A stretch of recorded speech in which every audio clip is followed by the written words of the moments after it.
Good evening, everyone. This is Karlota Contreras-Koterbay. I'm the juror You're for the live. Embattled Bodies. And this is presented by the Mid-South Sculpture Alliance and the Vinegar Projects in Birmingham, Alabama. We are joined today by four of our artists in the exhibition, and we're hoping to get some more as we go along. Before we start, I would like to introduce what the Mid-South Sculpture Alliance is all about. So MSA advances the creation and awareness of sculpture in its diverse and innovative forms, promoting a supportive environment for sculpture and sculptors. MSA endeavors to advance the understanding that sculpture educates, affects social change, and engages artists, art professionals, and the regional communities in dialogue as well as collaborations to contribute in the development of placemaking, empowered identity, and social solidarity. MSA is an affiliate organization of the International Sculpture Center. Its membership is open to anyone, anywhere with interest and commitment to the field of sculpture, including sculptors, art educators, patrons, collectors, galleries, architects, developers, journalists, critics, historians, curators, museums, and students. We have an amazing scholarship program. So the goals are essentially to connect communities in an served, overlooked region directly to the possibilities and opportunities of contemporary sculpture. So I'm not going to read the whole information about MSA. You can read about the MSA on our website, and that is www.midsouthsculpture.org. Now, the other presenter for this event is Vinegar Projects. Vinegar is an artist-run, women-led nonprofit contemporary art gallery in Birmingham, Alabama. Vinegar champion artists, and they facilitate the creation and experience of contemporary art, infusing into communities to support, challenge, and enrich the collective consciousness. Vinegar values supporting artists and their projects, emphasizing experiences over commodities, expanding the scope of visual arts programming in Birmingham, Alabama, and beyond, attracting artists to Birmingham, helping artists contextualize their artwork within Birmingham and its history, creating a dialogue with other art institutions in the US and internationally, showcasing all forms of visual art with an emphasis on emerging and experimental art forms and art that pushes the boundaries of its medium. It also champions diversity, exhibiting and supporting artists from underrepresented groups, as well as upholding high standards for ethical, environmental impact in our methods and materials, creating art and events that are accessible to people of all economic and social and cultural situations, and finally, making a substantial, long-lasting effect and impact on Birmingham. Their website is www.vinegarprojects.org.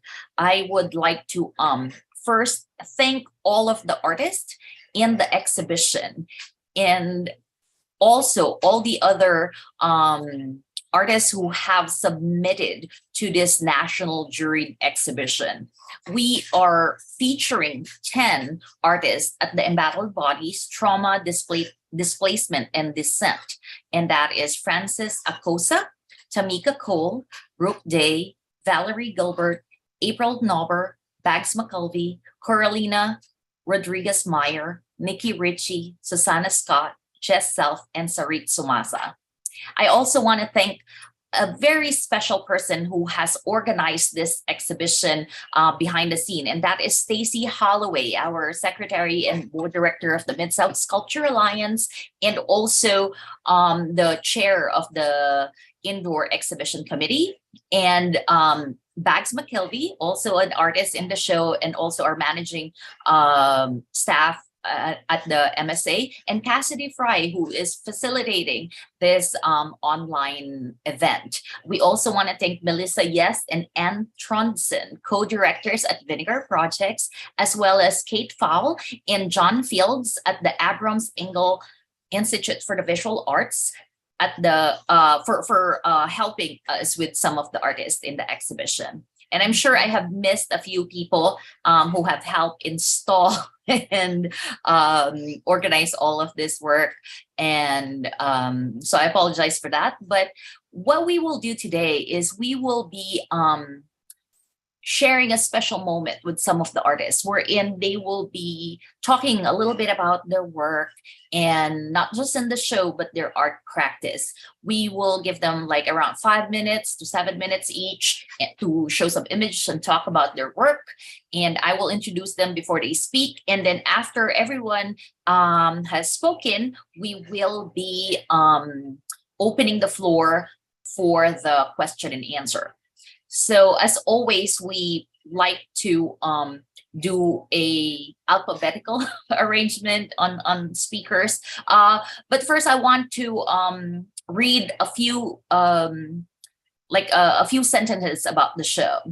So the exhibition Embattled Bodies, Trauma, Displacement, and Dissent reinvestigates the body as the governed, embattled, empowered bodies of resistance and agency.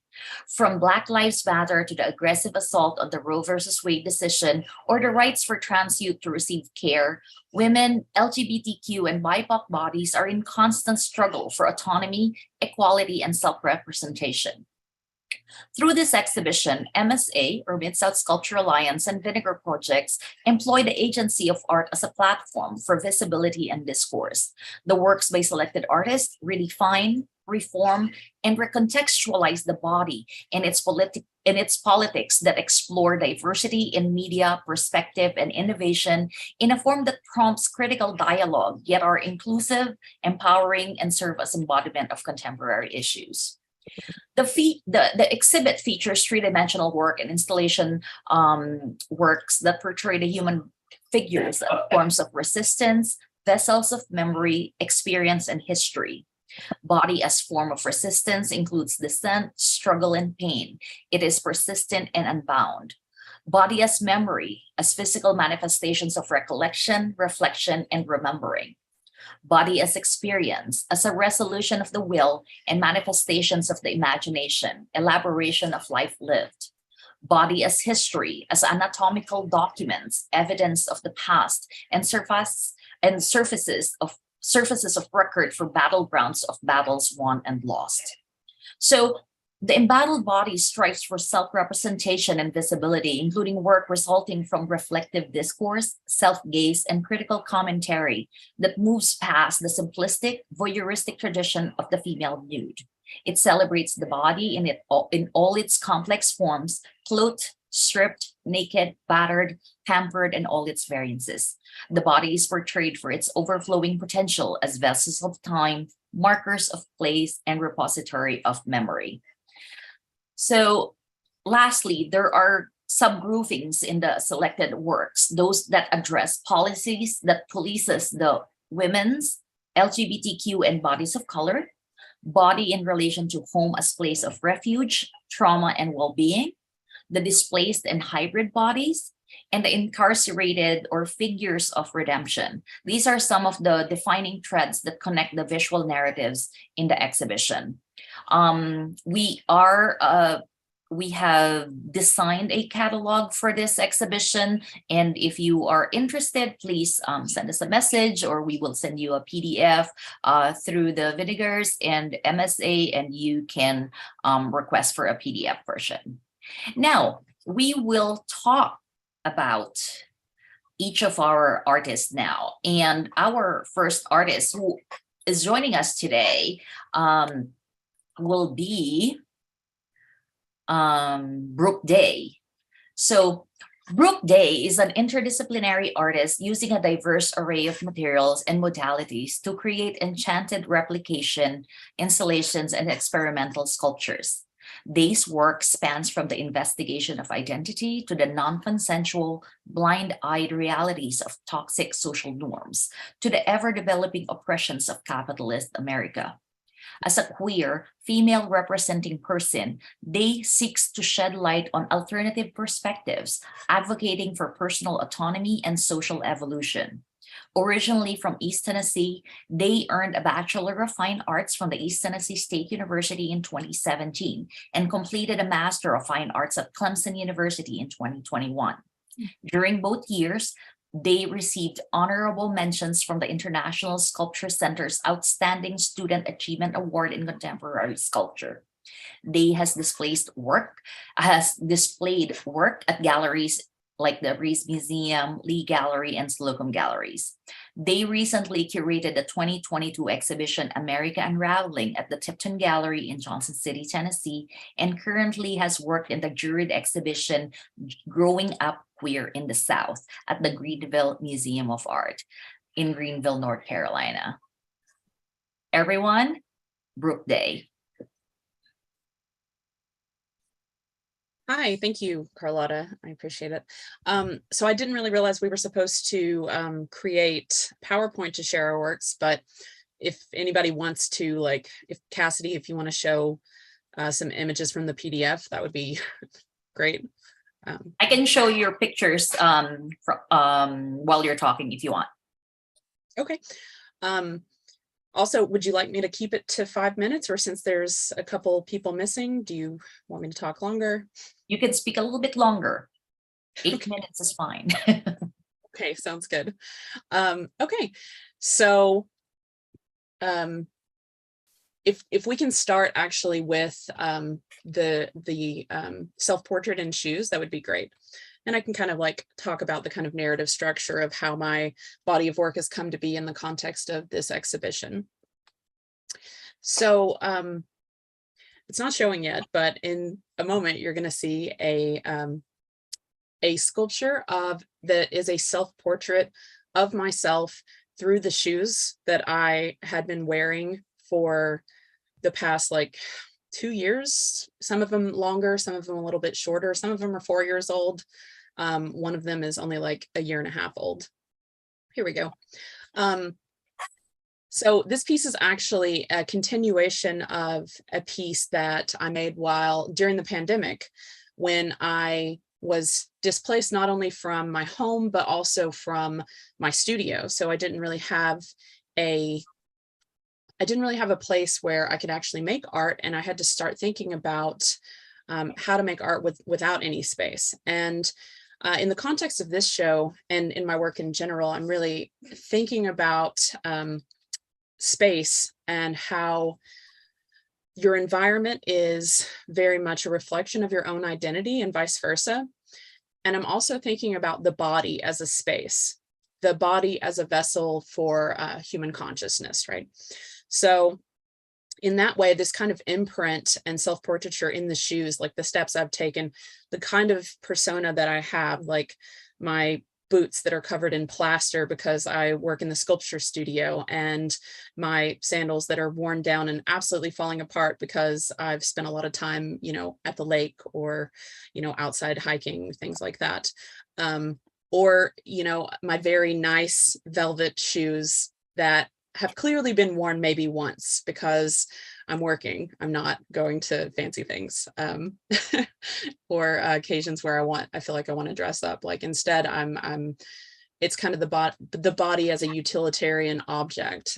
You can also see a nice fun thing that one of the pairs of shoes in the bottom left corner has been absolutely, like, the shoelaces have been destroyed by my dogs, which is also just a really nice thing to have. Amazing dogs that are terrible and chew up my clothes. I love it. It's great. Continuing on from there, I would want to talk about my piece Burden. And if we can put that picture up, that would be great at some point.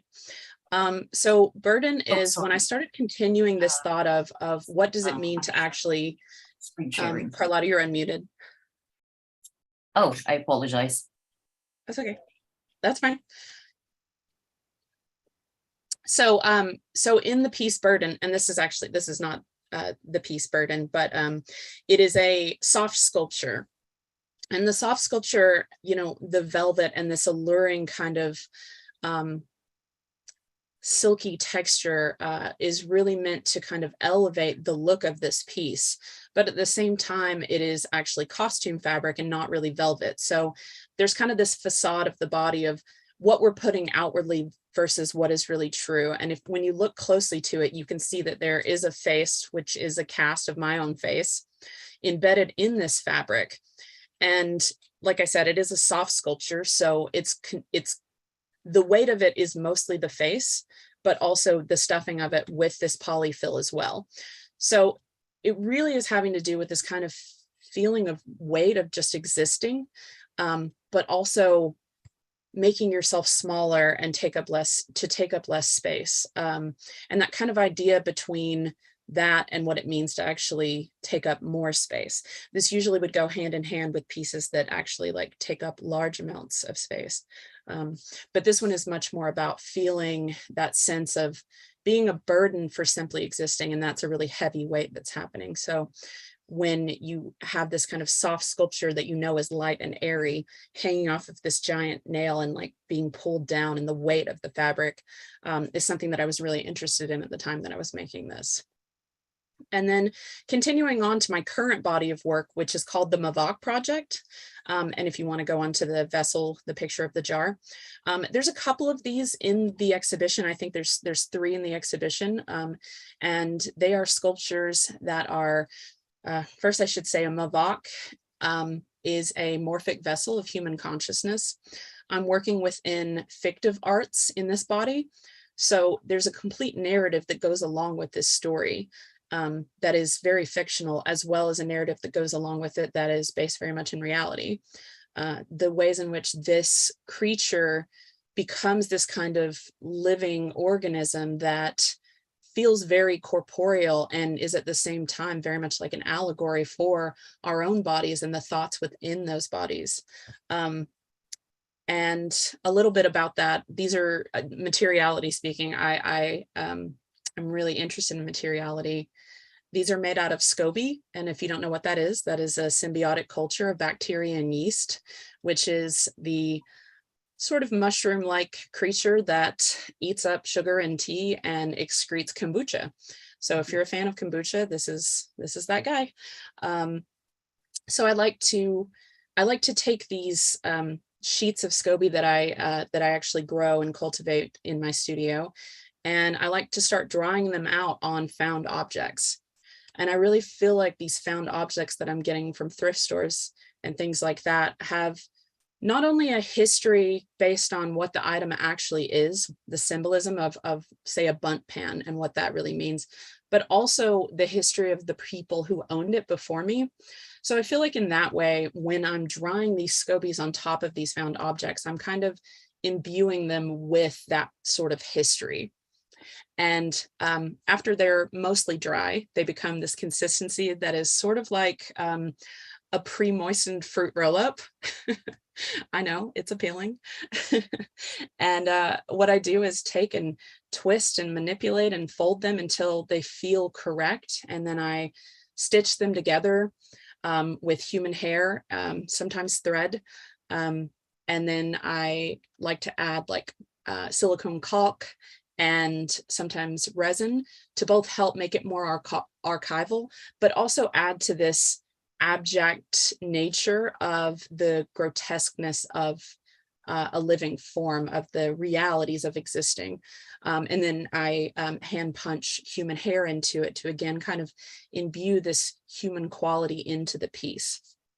I started putting them in jars and labeling like this because I was really thinking about like the human, like the unstoppable human need to quantify everything, to take something that's really vast and beautiful and complex and distill it down to its most simple form.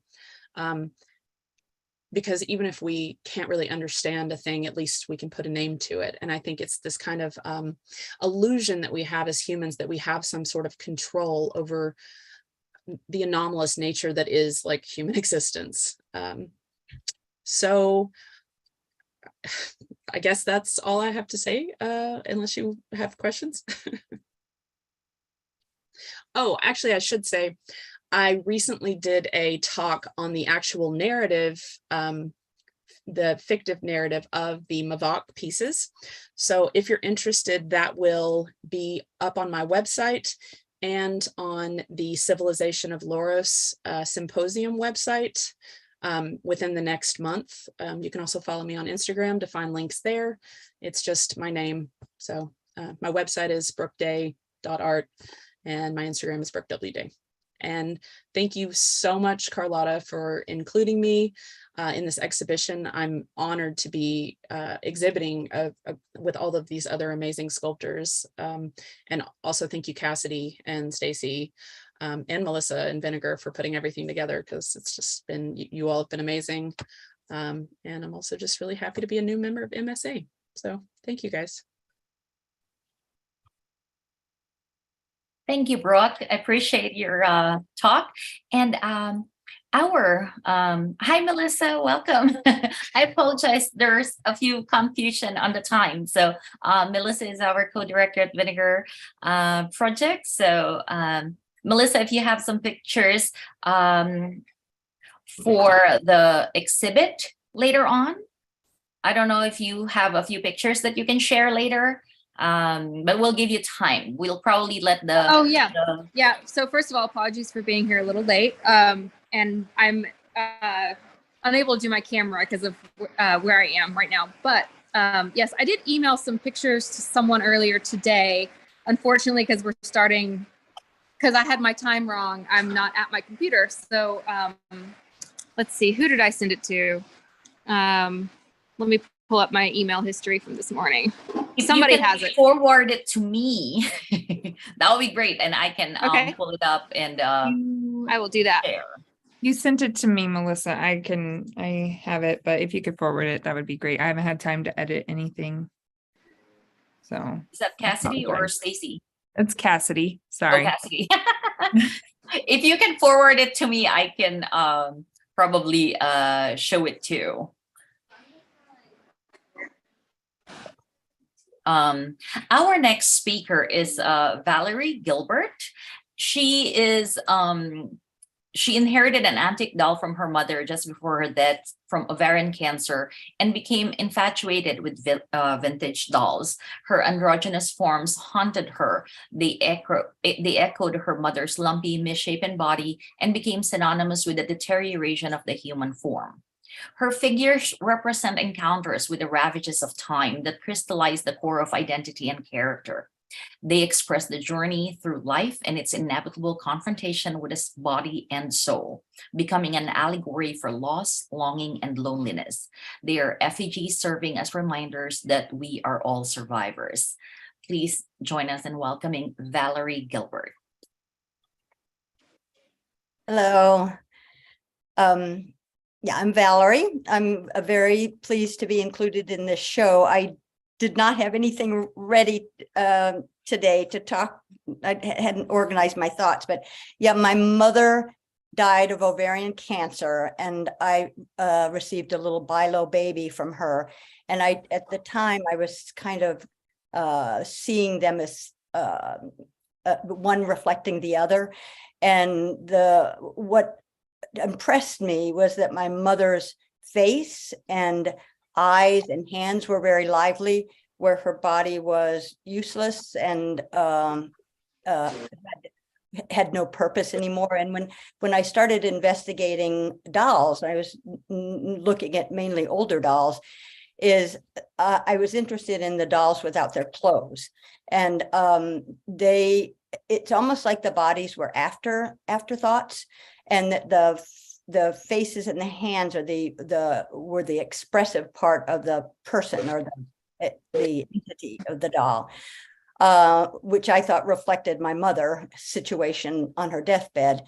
But I started to realize that all the bodies that I was looking at were androgynous. They were connected only to female dolls, but the bodies there was no sexuality. I mean, until we got Barbie dolls. Barbie, I think, actually I found one in an earlier doll that had a little bit of, like, I think some breasts, but for the most part, you could have taken those bodies off of those female heads and put them on a male body, and it would be the same thing. And what I thought about is that how our sexuality, my identity as a female or a bisexual female, and males and their sexual organs, how that defines us kind of on the surface, where I really feel that our identity, and so our identity it kind of gets overshadowed by our gender identity.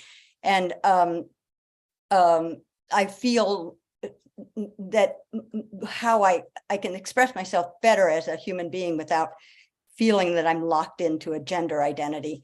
I started, for a while, I was creating dolls that were in similar positions as old dolls, but I started to animate them a little bit because I felt, so that's, yes, that's called a turning doll. And thank you for putting that up there. And so again, to me, this is just the essence of a figure, as the arms, the legs, the torso, and of course the head and the gesture. And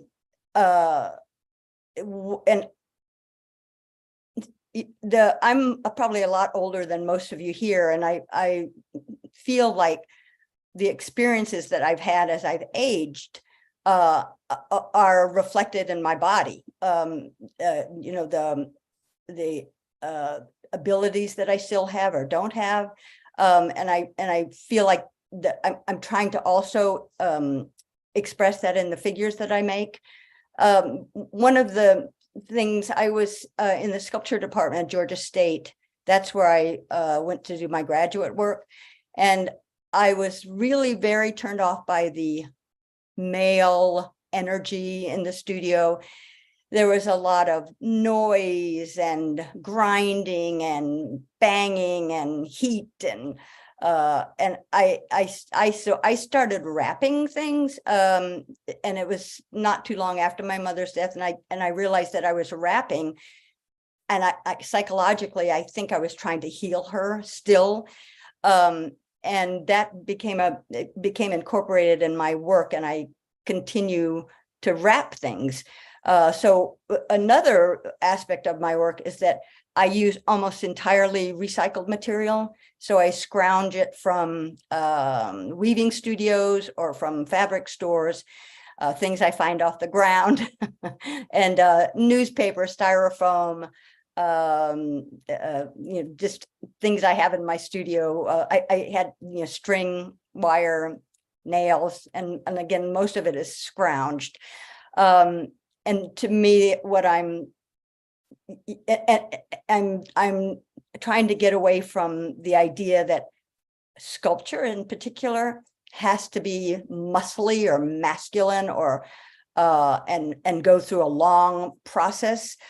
Another thing, I guess a lot of my artwork comes from our reaction to being in the sculpture department, but they the male people in the studio would, I watched one guy who would make these wonderful drawings of what he was going to do, and then when he started the process, he would just follow his drawings. So I kept thinking that seems antithesis to the making of the work, that the work is for me, the work is in the process. So my process is pretty intuitive and instinctive and immediate.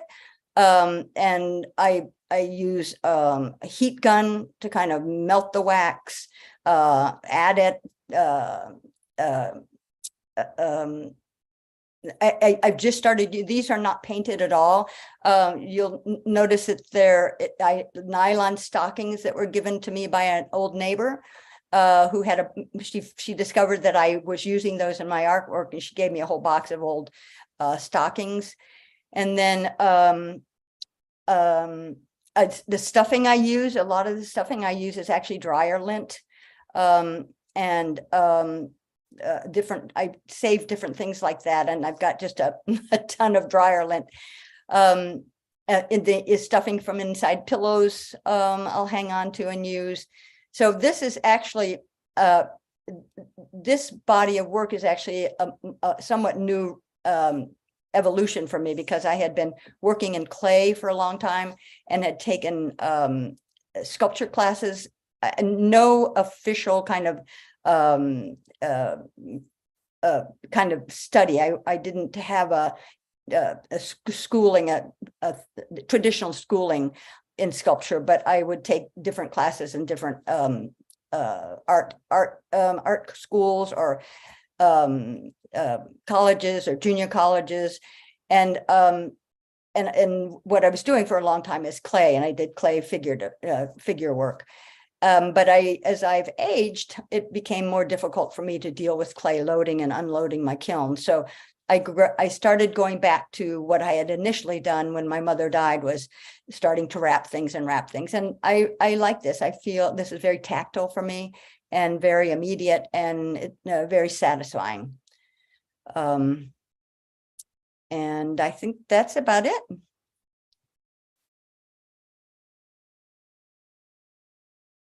Thank you, Valerie. Thank you for sharing that experience and the process and your materials. Okay, now our next speaker, let me just close a few of these images so I can read my script. So April Knauber is our next speaker. She's a Filipinx artist, and okay, here. So April was born in Cincinnati and works in sculpture, video, art, and painting. She depicts her experiences as a Filipino-American that are heavily influenced by minimalism and conceptualism. She finds inspiration in everyday moments and takes details that are highlighted and becomes focused on a specific moment of a time, place, or action. Knauber received her BFA in sculpture with a minor in art history at Heron School of Art and Design. She has been featured in 111 magazine, appeared as a guest speaker on Putty, a live art talk show, and Listen Here, Artist Talk. Knauber has been in multiple gallery shows, including Berkshire, Rees and Paul Galleries, The Tube Factory, IMS Museum, Sugar Space Gallery, Harrison Center for the Arts, Storage Space Gallery, among others. Knauber finished her first public sculpture at the Elmira Annis Irvington Civic Plaza and currently works in her Near East Side studio. Please welcome April Knauber. Good evening, everyone. My name's April Knauber. Like some of you, I was like, I'm kind of winging it a little bit. But I'm going to talk about my experience, especially like post-COVID, it's still COVID kind of thing. So I graduated with my BFA in 2019, and then the pandemic hit in 2020. So that didn't give me much time as a working artist, like just 7 months outside of graduating from art school, to really get out there is like the best way. So during COVID, I actually didn't make any art. I feel like a lot of people flourish as artists during the pandemic, but personally for me, I was very depressed. I just focused on work. I became an exhibit fabricator for a local museum. So thankfully I was still like learning new skill sets, which I feel like have definitely helped me in my current practice.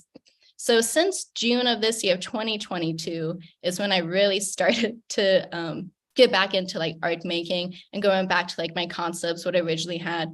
And currently I'm trying to figure out what my voice is like post-COVID, post-shutdown. Who am I? Like getting to re-know myself as an artist and a person. So I'm going to share my screen. It's an older slideshow, but it kind of gives you an idea what I made within the past few years. Let me do that. Can you see it? No. No. It's loading right now. Oh, it's loading. Okay. We saw it earlier, but right now it says it's loading. Okay. On the first slide it says my name and then exhibit fabricator, which I'm no longer exhibit fabricator, but you see. So I'll talk a little bit about my piece that's in the exhibition as well. This piece is called Baggage. It's a concrete suitcase. And I've been making a lot of, in the past, I've also made like concrete. Excuse me, April, it's not showing the image. Oh, it's not showing? Yes. The screen says it's a black with loading. I don't know if that's the same with everybody else. Yeah. But I have the picture of that particular piece, but you can. Okay. Yeah, we can do that if you want to pull that one up. But if you can try yours, we have time. I'm gonna try and see if I can put it up too. I think that works. Yay. That worked. Good. Then it goes away. So April, it's whenever you switch to slideshow, so you may just have to show it as it is with the little slides Okay. in the preview. I know it's not as pretty, Oh no, but it's fine. still, or as clean, but it's still there. We can see it. But sometimes whenever in PDFs, if you go to full screen on Zoom, it doesn't allow you to see it, or Okay. yeah, I'll do in that. slideshows it'll. You can see that now. Yes, we can. Okay. So a little bit about me. I'm first generation Filipino. My mom's Filipino, my dad is American. So I grew up in a multicultural household. And a lot of that has shaped me as an artist. I remember going back and forth between the Philippines. I have dual citizenship, so I lived there for about 2 years. Back in 2013 to 2015, I visited for 2 years. A lot of like my artwork revolves around sound and memories, as Karlota said. I dabbled a little bit in like in photography as well. A lot of my artwork also references back to material a lot of the time. So when I think about being a Filipino American, I think about like the aesthetics. I think about material I see in the Philippines, material I see in my household. So what is American and what is Filipino, and how am I these two very different cultures?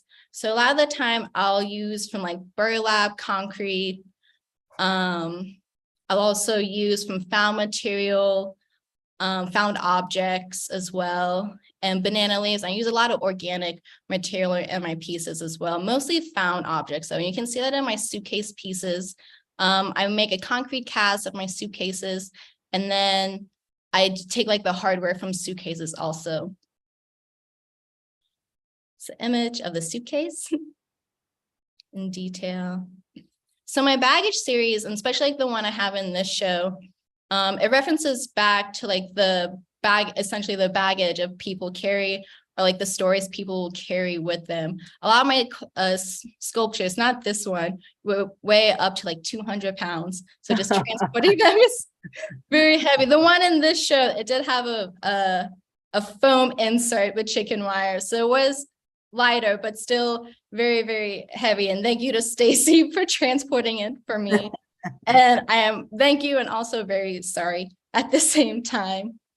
But Karlota, the write-up you did for this show, I was really excited when I read it, because a lot of people don't know about overseas Filipino workers, or OFWs.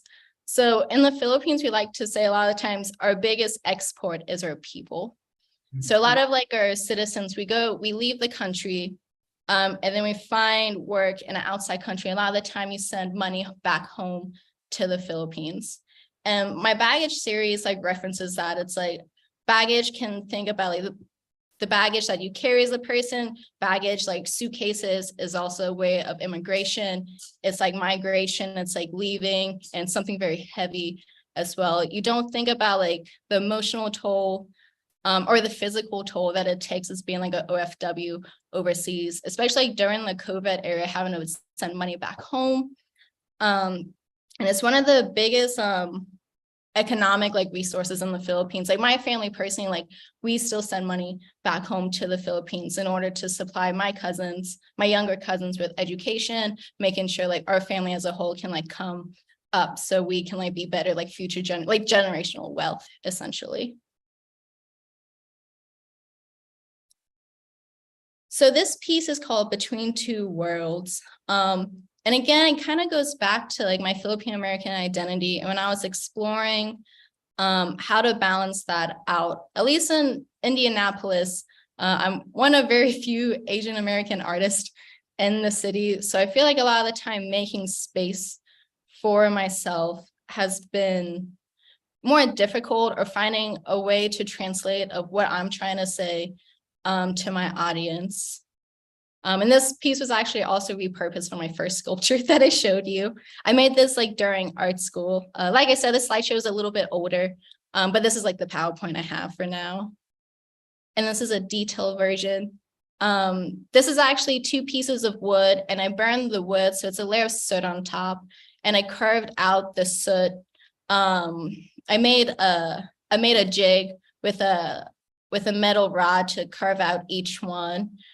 This was not archival. This just disappeared on it. So this sculpture like no longer exists. Oh. And this is 4 feet by 9 feet large also. This piece references back. It goes from the peace sign. This is a bronze piece. I made a silicon, I made an allogeneic mold for a bronze mold.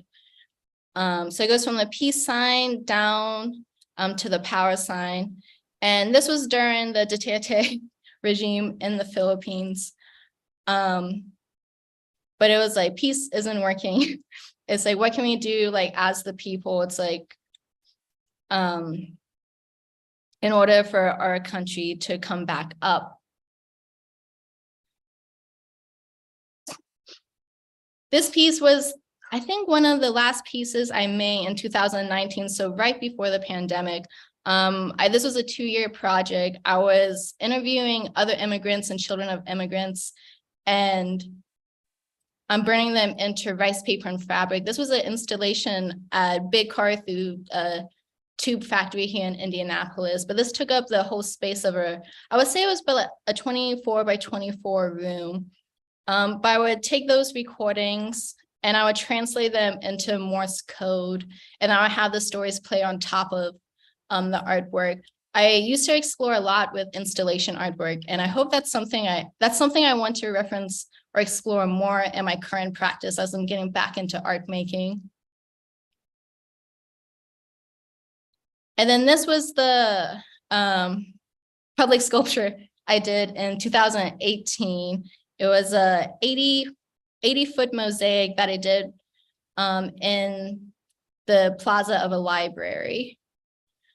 But that was the first time I ever did mosaic, and it's probably going to be the last time I ever do a mosaic, because I did that in July, and it was Indiana's summers are very, very hot. Maybe not as hot as the South, but they're very hot and humid up here as well.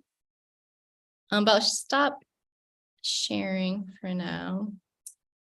But overall, I would say like currently right now, I'm like really trying to find my voice as an artist, like an artist who just graduated like right before the pandemic hit and shutdown hit. And I'm really excited to like see where the future holds. Since June, I've had a show almost every month, which has been very tiring. And I'm surprised I'm still functioning at this point at the end of the year.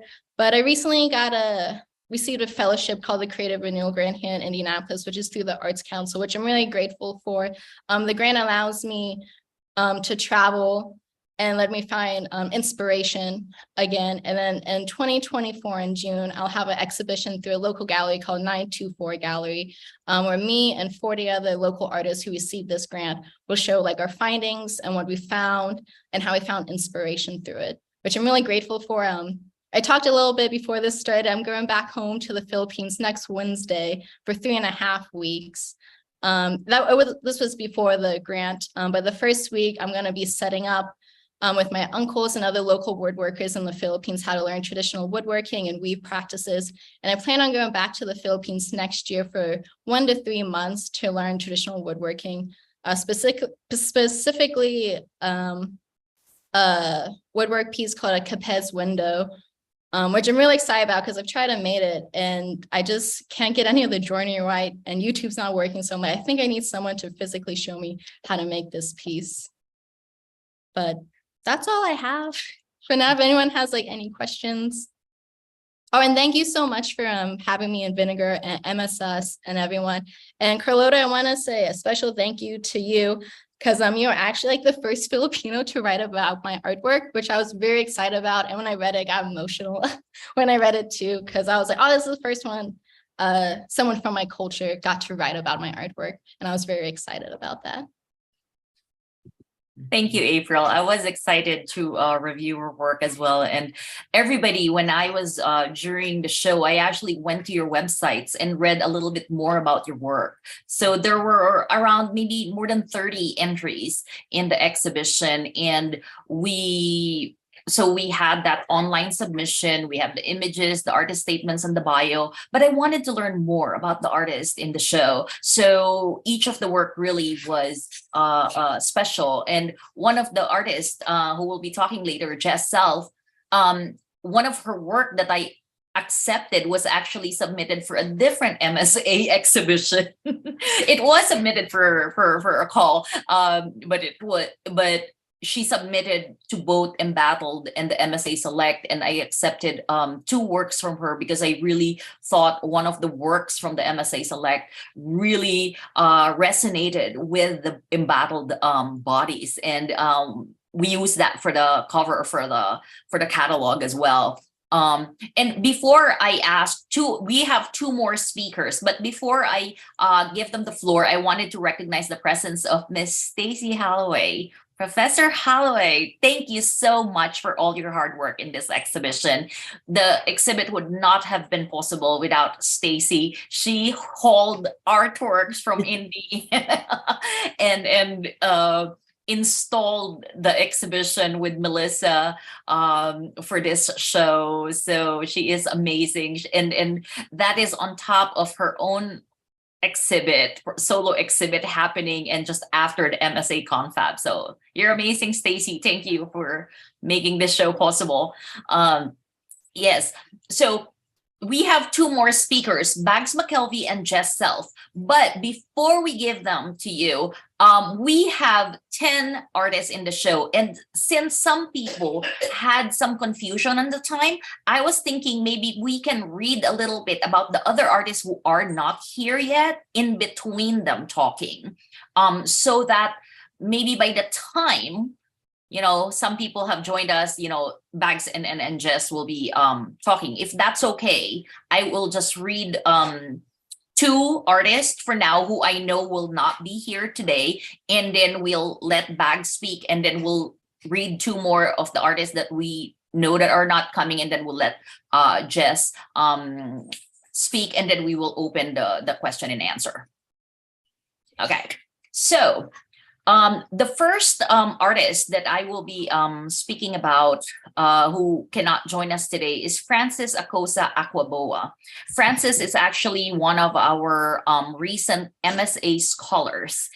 So his childhood was in a very memorable experience where in 1995 he was born, and it's precisely 5 years later he was displaced and separated from his parents due to an unplanned birth and economic crisis in his country. So he was given to his grandparents to live in the rural area, where he was used to urban style living and had to adjust to rural living after. So in Ghana, or Ghana's Ashanti region, where he grew up from, my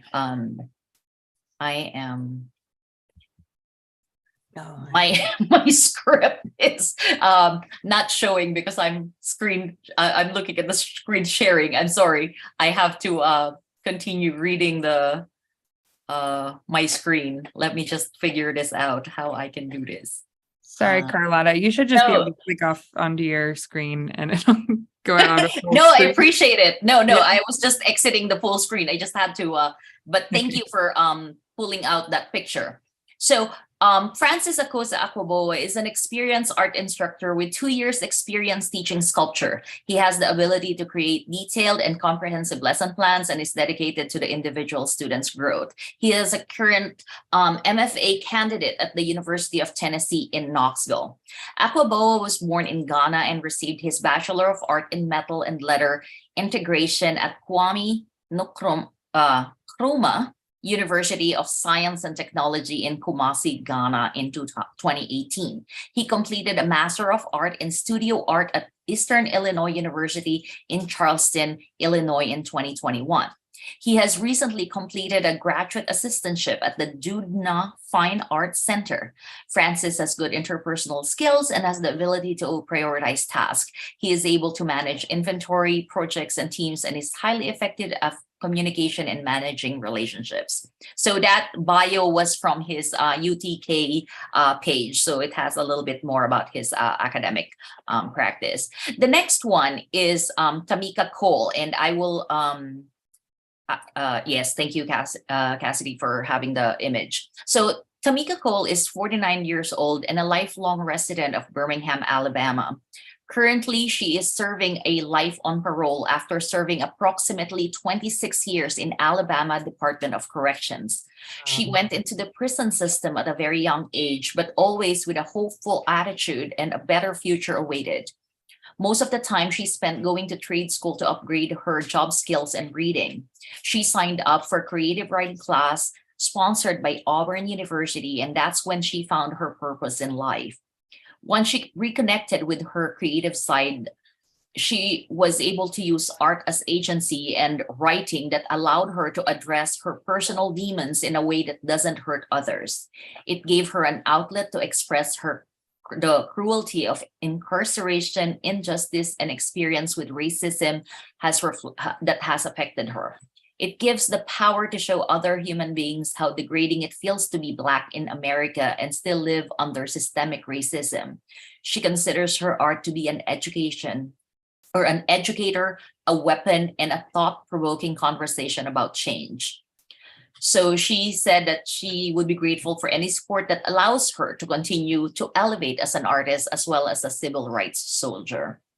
So Tameca Cole is a visual artist and writer from Birmingham, Alabama. Her works underscore the socio-political conditions of incarceration and Jim Crow era policies on the collective psyche and visual culture of the United States. Through mixed media and collage, Cole explores the revealing and concealing of racial violence and its enduring pain, while also acknowledging and at times celebrating the redemptive possibilities of Black creation. She was recently featured in Marking Time, Art in the Age of Mass Incarceration at MoMA PS1 in New York, which has traveled to Abrams Engel Institute for the Visual Arts in Birmingham, Alabama, the National Underground Railroad Freedom Center in Cincinnati, Ohio, and the List Art Center in Brown University in Providence, Rhode Island. Other exhibitions include Chosen Family at Marcos Gallery in New York, Systemic Impact, Process and Experimentation of Formerly Incarcerated Artists in Spring Hill Arts Gathering, New Preston, Connecticut, the 2022 Alabama Triennial at the AEIVA in Birmingham, Alabama, and the South Arts Southern Prize and State Fellowship Exhibition at UCF Galleries in Orlando, Florida. Cole's art has been featured in Art in America, Art Forum, Art News, the Brooklyn Rail, MoMAs, The Nation, and the New York Times, among other publications. In 2020, she was awarded an Art Matter grant. In 2021, she was a Right of Return Fellow and State Fellow for South Arts. Cole was awarded an Art for Justice Fellowship in 2022, as well as participating in MoMA PS1's Residency at Large program for artists impacted by the justice system, working with artist Derek Adams, as well as curator Kate Fowl. So those are the other two artists in the show that are not able to join us for this YouTube Live. So now I am going to introduce our next speaker who is here today. She's a very special artist because she's also the managing director for the MSA, Bags McKelvey. Bags lives, works, and teaches in the Chattanooga area, where she is currently an instructor of visual arts at Chattanooga State Community College. Her work has been exhibited both regionally and nationally. Most recently, commissioned to create the site-specific installation Car Jam at the Children's Discovery Museum in Chattanooga and Indigo at the Hunter Museum of American Art in Chattanooga, Tennessee. She is an interdisciplinary artist working in installation, video, sound, sculpture, and multimedia objects. McKelvey holds an MFA degree from Southern Illinois University Carbondale and a BFA degree from the University of Georgia. Everyone, please welcome Bags McKelvey. Thank you, Karlota. I really appreciate this opportunity to be exhibiting with all the great artists here. It's really interesting to hear about your work, so thank you for that as well. I guess my work, I'll share screen and hopefully this won't go terribly. Let's see. I guess my work really starts from a place in installation art, which that's not the one I want to show you, but we're going to start there anyway. Can you guys see that? This is hardly an installation shot, but hopefully, there we go. That's the one I want to show you. Can you guys see that? Yeah. Okay. So really starts from an idea of space and utilizing space. And so body in the sense of how does the body react? How does the body react to a space? How does the body react to a condition? My forms are generally more abstract and aesthetic, I think, but in a way that I hope achieves some, I don't know, some thoughtfulness of your body in that position within that space. And that's kind of where my artwork has been most recently. But through this process of collecting denim, and Valerie, I feel you, I'm always scrounging for material. I'm an upcycler for sure. With this particular installation, it's 57 pairs of denim jeans that I collected and then hand cut and tied into this rope and then utilized to create this installation. And so with all of this denim, once the show comes down, you got a lot of denim. I've been making some other installations as well. I had one in Knoxville. I had one at Art Fields in 2021. And I just keep exploring its possibilities. And more recently, sorry, there's way too many of these shots. Let's go on. Hold on. I'm stuck. All right, hold on a second. Oops. Nope. Okay, this is going poorly now. Sorry about that. This is where I want to be. There we go. So with the denim, then I started kind of utilizing it in more object space. And this was maybe not the best, I guess, like this for me is an experiment, but I was really thinking about the female body and the female form and how I could kind of replicate the idea of the female body and the female form through repetition of material. And so I started exploring those ideas and really interested in that repetition, that idea of repetition. And that folding, I guess, was very interesting to me. And the color extremes with contrast of the complementary pair, which kind of leads me to these other panel pieces. This is a terrible photograph, so apologies for that. But again, kind of exploring the female form and thinking about it as a sexual vehicle. This one's called Premium on Justice. So also thinking about it as an exploited vehicle in a lot of ways, and the things that the female body has to endure just through stepping through the world, basically kind of went into these panels. This one called Big Muff is actually not that big. It's like 14 inch by 14 inch. And so thinking about, the intimate parts of the female body as well, and the secrets we hold in a way, which this is a big jump then, but then that kind of led me to this idea of, okay, these are objects. What can I do that's more intimate even again and smaller? And so these for me were just a prompt I gave to students that then I was like, oh, I'm going to try that myself to make these tiny little pairs. So lots of found objects. And for me, these became very political in a way. It's hard to see, but this little cork is 2016, which for me was not a great year, politically speaking. And that led me not to this one. Oh, shoot, I'm out. That led me to another pair that was in a show that was made, oh, forgive me, you guys, made from, well, anyway, it was made from a little bookmark that I got from I'm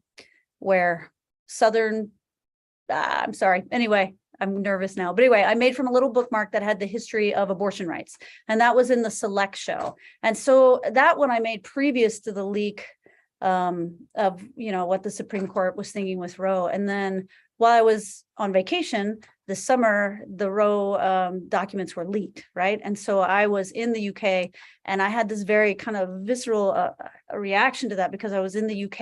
It was really late at night. I had friends texting me. My family was asleep and I was death scrolling basically, just like going through all the images and the memes. And I just started capturing and I didn't really have an idea of what I might do with those captures, but they became really interesting to me. And I was looking at, women who were protesting on the day, but also previous to the day. And then that just kind of continued. And I kept kind of capturing these images. Sorry, jump. And so all these images and then what to do. And this form, what I call a poussette, was a form that I utilize in installation making sometimes, where I just wrap these little rosettes in denim as a way to package them so they don't all get tangled up, if you will. And I always like those forms for themselves. And so with this work, the piece that's in the show, what I wanted to do was I wanted to really highlight these women in a way, but I also wanted to think about them as the body and, as we are as people who identify as women a lot of times, and again, where that puts us in the crosshairs of society. So these forms, I call them poussettes, and each one is centered on a little lighted waterproof candle, basically. And then those are image transfers on top. And then each one has denim wrapped around it. I love this one. I have a heartbeat. This one says, "This pastor is pro-choice," which I thought really resonated living in the South. And then I'm only going to show you a few. This one was taken, and it's hard to read, but this was a protest that happened on a reservation out west. And so I got images from lots of different places, and I put them together in this small installation, if you will. It's 17 poussettes. Each one has a different image in it. At the time of its making, there were 17 states that either had banned abortion or were moving towards a ban on abortion quite quickly. And so they are set up, basically the way they are set up is I projected an image of the United States on the wall and I put little marks where each state was. And so they are set up in relationship to the state where the ban is held. The images are not necessarily from that state, but the images are all about protesting women's right or people who identify as women's rights in some manner or another, not all of them to do with abortion. So that's kind of where that brought me. And that was really fast. Sorry. You guys, and if you have any questions, I'm open to them. But again, thank you for having me, Karlota and Stacy, all your hard work, and Melissa and all of you guys. Thank you, Bags. And thank you for facilitating the call for this national jury show. Bags is also one of our hardworking member at the MSA. So thank you. We would like to welcome another artist who recently joined us, Nikii Richey. And supposedly Jess will be next speaker, but because it's alphabetically arranged, we will have Nikii speak first. But before Nikii speaks, we're gonna read a little bit more about two of the other artists that will not be joining us today, and then Nikii will be speaking. So the next artist, and I apologize, there are 11 artists in the exhibition. Thank you, Stacy, for reminding me. So Coralina Rodriguez-Meyer. Spanning 20 years and 30 countries, Coralina Rodriguez-Meyer collaborates with reproductive justice leaders, queer, BIPOC neighbors, and allies to create democratic fertility habitats by, of, and for queer BIPOC families to transcend structural and domestic violence in American mythology. Her recent Unbearable Fruit, Mother Mold sculptures, and Linea Negra photographs from the Mama Spa Botanica offers immersive healing habitats with embracing retablos inspired by indigenous millenary traditions. The exhibition programs an educational platform transforms white institutional walls into reproductive health sanctuaries, reflecting the neon traditions vibrating in our BIPOC, Latinx, Caribbean, and American immigrant communities.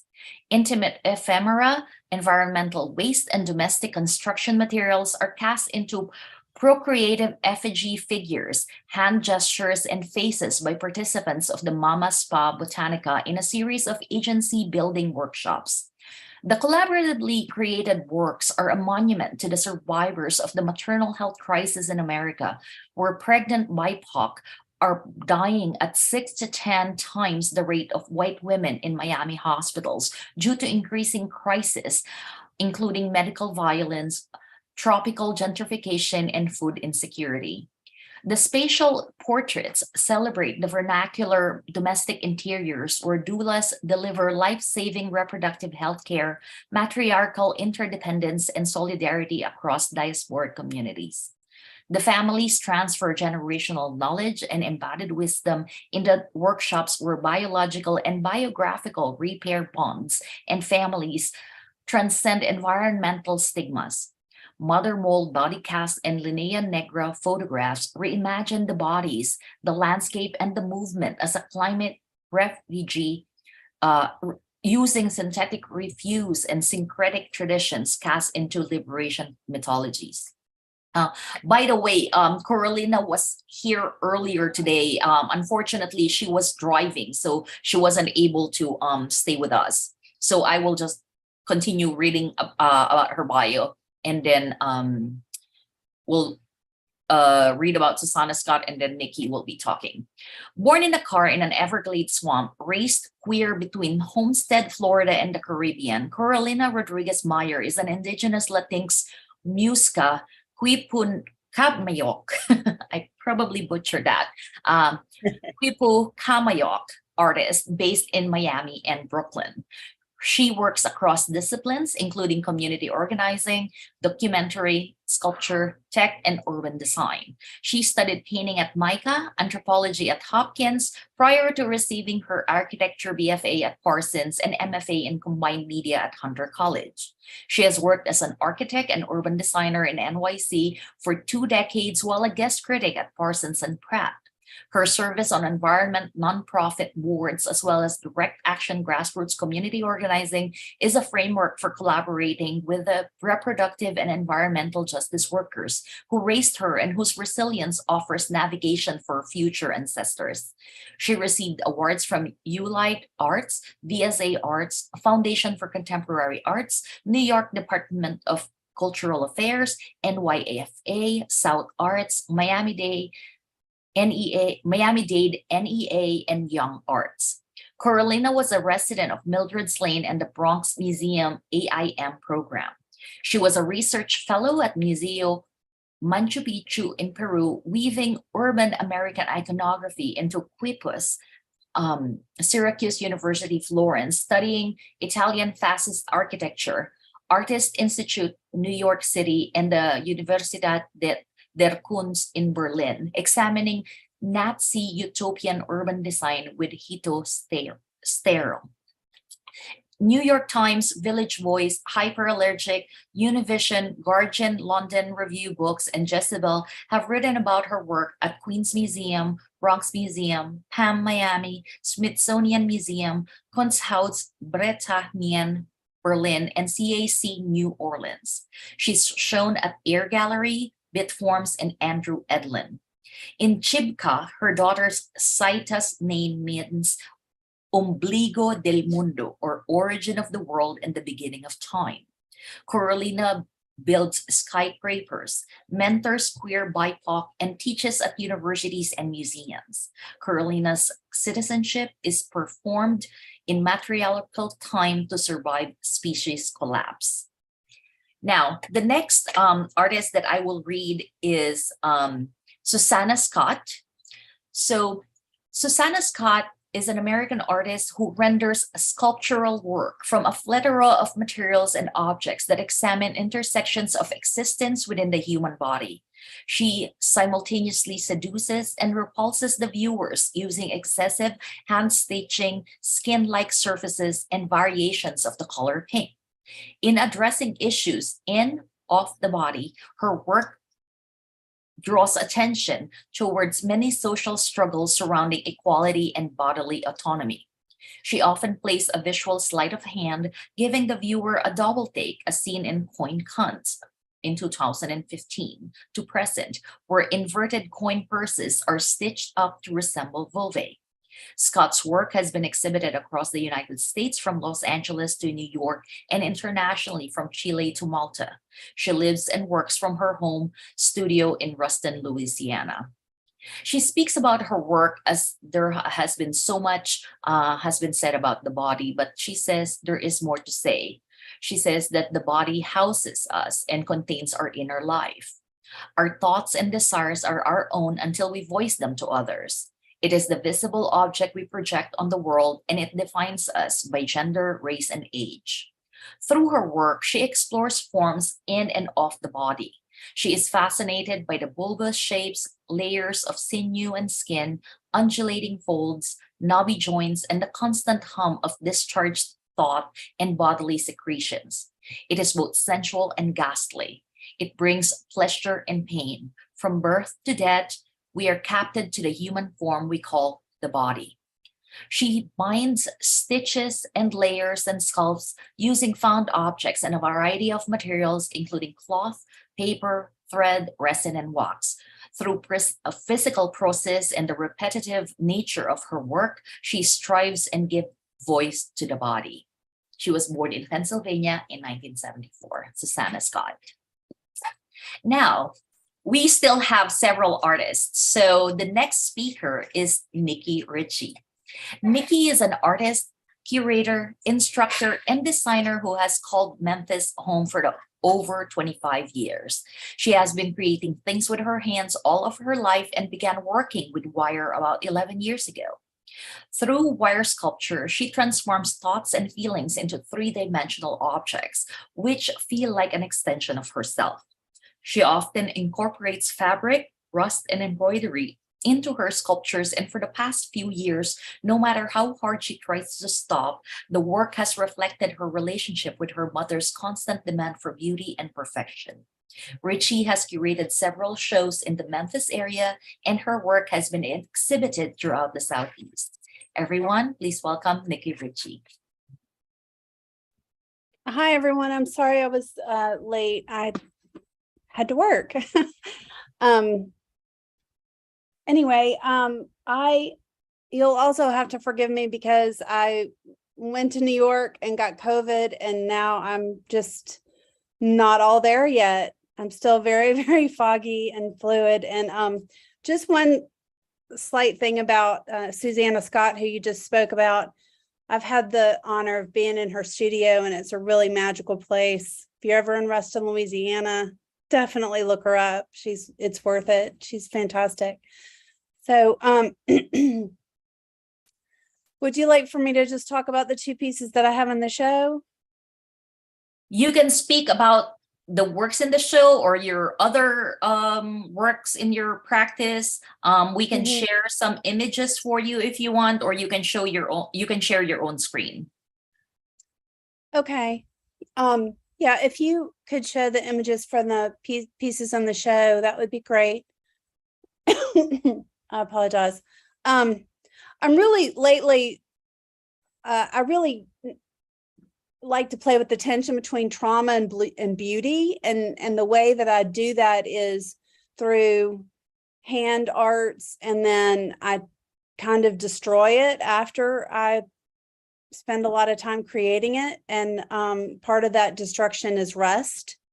I love rust. I love to watch what rust does and the different ways that I can manipulate it. And I recently did some rust printing, which is interesting. And depending on the different types of chemicals you use, you get different results, which is, I don't know, it's just, that's where my interest lies right now. And I've also been studying about the history of beauty. So I've been reading a lot of books about the history of cosmetics. Why did we start wearing lipstick? Why did we start darkening our eyelashes? Why did that, who thought of that first, and why? And the ways that we continue to poison our bodies with those chemicals. So the piece she has up now is called Bound.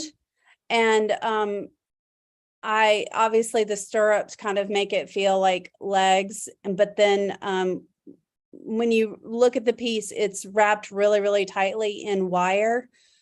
I like to think about the ways that we as women are expected to present ourselves in the world and expected to present our bodies. And, you know, the words from my mother, "That's not very ladylike," keep always pop in my head. I feel like every sculpture I make turns into some sort of body or body representation in some way. So I'm not really sure why that happens, but it just keeps happening. So I guess that's just the way it is. And then if you would go to the other one, I'll talk about that one a little bit.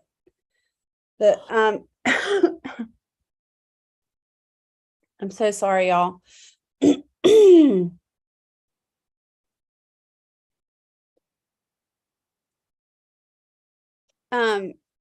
So this piece was a direct response to Trump getting elected, because I literally would wake up every single morning and start crying.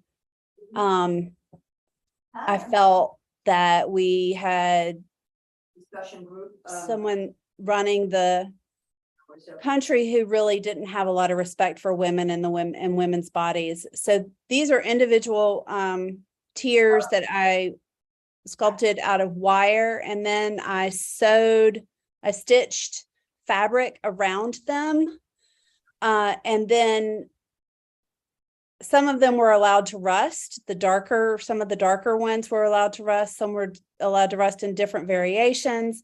And then they were also dipped in wax, which just kind of gave it this heaviness and this sheen to it that I really was looking for, so that they would be very weighty. And so there are 100 tiers here because we talk about the first 100 days of a presidency. And so this is called 100 days, 100 tiers. And so that's the other one. I think that's all I have to say, unless anyone has any questions. My work. I'm so sorry, y'all. I'm going to mute myself so that I don't cough in your ear anymore. Thank you, Nikki. We actually have Jess Self as our next speaker, but before she speaks, we will read a little bit about one of the other artists who can't join us today because he's driving to Lexington. So Sarit Somasa is one of our artists. He has 3 degrees in art education, a BFA in visual design, and an MFA in multimedia design. He is currently teaching at East Tennessee State University in digital media department. He taught digital arts, focusing on 3D digital form and animation at Bowling Green State University for 14 years since 2004. In 1998, during his bachelor's degree at the University of Oregon, he worked part-time as a game developer company Dynamics Incorporated, published by Sierra Online Incorporated in Eugene, Oregon. He worked on texturing and modeling on Star Siege Tribes in 1998 and Field and Stream Trophy Bass game. Since 2011, he has been working with 3D animation, digital sculpting, and 3D printing, along with woodworking, metalsmithing, photography, painting, drawing, and video as part of his creative practice. His research practice combines virtual and physical art forms and Buddhist philosophy and psychology, inspired by Freud, Jung, and hidden personalities and dreams. The Thai culture in which he was raised significantly influences his work. His interests include 3D printing, sculpture, kinematic arts, and 3D zoetrope. His future works will use virtual and physical high-tech interactions, such as robotics, holographic, stop motion, and digital animation. The work that you are seeing today was inspired by the notion of filthy forces as subtle and invisible to others. Sarit describes it as being uncomfortable in the environment where one can forcefully situate the low mentality when one is bound by multiple extreme and often disgusting extent. Sometimes one produces a self-project mechanism which could be valid for self-discipline or just an illusion for oneself. And yet the figure is in square and symmetrical gesture but relaxed posture. It implies that one is grounded and contains self-security, or it is just another delusion. The precious gold represents self-values, or it is just a fallacy. And yet one does not know that all the wreckage one receives is just as self-degrading. His primary media are digital tools. First, he digitally sculpts the figure using ZBrush software. Then the digital files are printed with a 3D printer in multiple parts with PLA plastic material. Finally, he hand paints the figures after assembling all the pieces into the complete sculpture and the segments into the finished sculpture. So, Sarit Somasa. Now, our next and final speaker is Jess Self. Hi. Jess Self, we will introduce her and then we will give her the floor. Jess completed her MFA at Georgia State University and is a recipient of the prestigious Elizabeth Grinshields Foundation Award. She primarily makes figurative sculptures and loves to incorporate textiles, mysticism, and cultural content. Much of her early work made completely of needle-felted wool touched on themes of trauma and abuse. This work has been exhibited across the world and has received positive reviews in several publications such as Create Magazine, Fiber Art Now, and Emergency Index. How we build emotional bonds with each other is one of her central concerns. In addition to making exhibition work, she enjoys traveling and participating in craft shows. Everyone, please welcome Jess Self. Hello, thank you so much for having me. Pleasure to be here with all of you amazing artists. And thank you so much, Karlota, for choosing some of my work to be in the show. Like Karlota said, my work has dealt a lot with themes of trauma and abuse and social anxiety. The work in this exhibition fits with that pretty spot on, but let me share my screen real quick. So the works that are in this exhibition are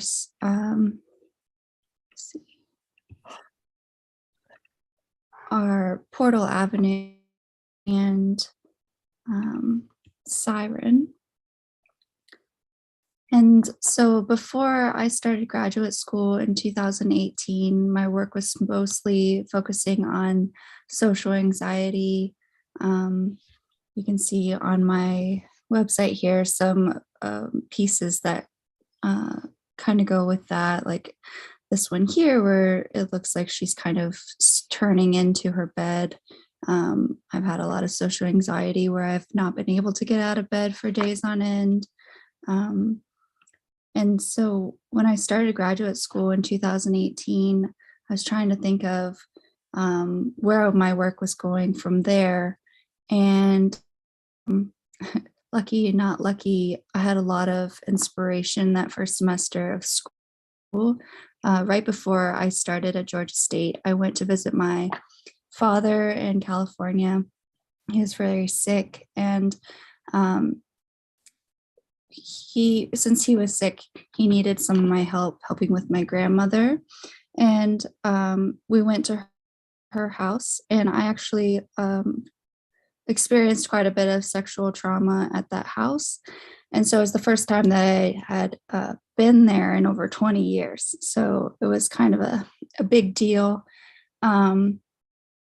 And it was very odd for me to be in that house because, you know, throughout the years, my grandmother would tell me about how she was renovating and doing all these things. And then, but I always in my mind had an idea of what the house looked like still. And then when I actually went back there after 20 years and I saw the renovations, it was unrecognizable from my memory. And it seemed pretty messed up to me, like it was intentional. They didn't want me to remember what room was what room or something like that. I was kind of haunted by it. And I just started making this house over and over and over again. And this is a piece, not in the show, but it's part of the series of these houseworks. It's called Just Another Tuesday, and it's a body needle felted out of wool, and it's a younger girl, and I guess the joke is she's wearing Wednesday's underwear because Tuesdays needed to be changed. So it's pretty dark, but it was definitely a stepping off point for me in finding my voice, I guess, like you were talking about earlier, finding your voice and being an artist outside of under and what that means for you going forward. And so I made this house piece. This one is life size. There's a body cast of myself, and then there's the house with two sides of it. There's two sides to every story, says my grandmother. So after making, or I guess this is the one in the show. This one is called Portal Avenue. It's the same house made over again, needle felted wool.